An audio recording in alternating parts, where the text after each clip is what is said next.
have most of our Mousetrap car pieces prepared, we're gonna start gluing it together to assemble the car.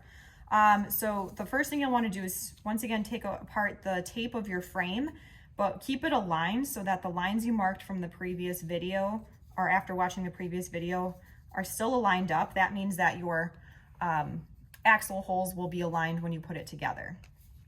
I'm gonna first glue the Mousetrap to the frame. So this might look different depending on where you're putting your Mousetrap. You might put it closer to the front of your car, to the back of your car. For the purposes of this video, I'm just gonna kind of put it right in the middle. So I'm going to kind of just add some hot glue to the paint stick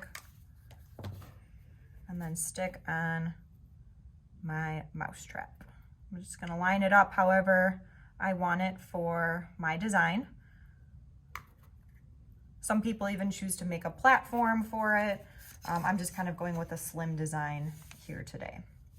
So I'm gonna do my best to line up what I had before and just kind of, once again, glue the other paint stick.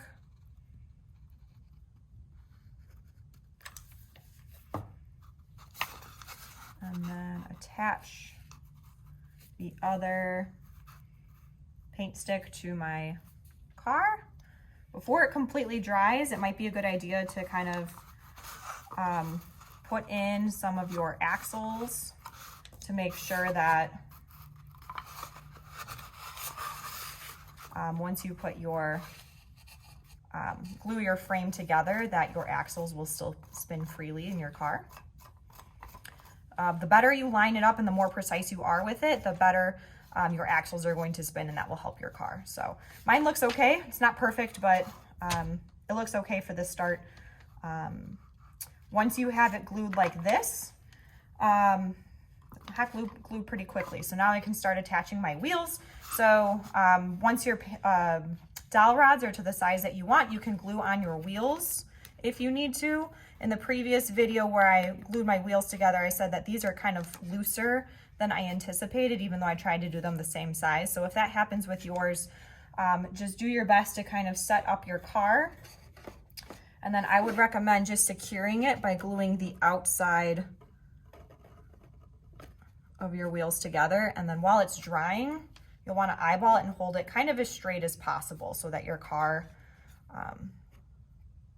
kind of will balance and stay straight. Once again, the more aligned you are when you glue everything together, the better your car will typically run. So this is kind of a wide design, but we're gonna roll with it. So I'm just gonna kind of hold it in place until hot glue dries, and then I would do this with my other axle as well to prepare my car. All right, this is what your car will kind of look like. It might be thinner, it might have wider axles, but this is kind of the general layout of what it might look like when it's all glued together. Keep in mind when you're gluing that you don't want to glue your axles to your frame. You want your axles to spin freely so that your wheels turn. Also, while you're gluing your frame together, keep in mind that your V will typically point towards your back axle.